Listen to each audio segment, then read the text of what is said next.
الذين كفروا وصدوا عن سبيل الله أضل أعمالهم والذين آمنوا وعملوا الصالحات وآمنوا بما نزل على محمد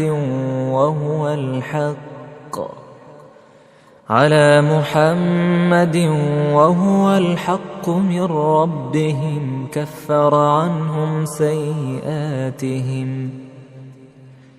كفر عنهم سيئاتهم وأصلح بالهم. ذلك بأن الذين كفروا اتبعوا الباطل وأن الذين آمنوا اتبعوا الحق من ربهم كذلك يضرب الله للناس أمثالهم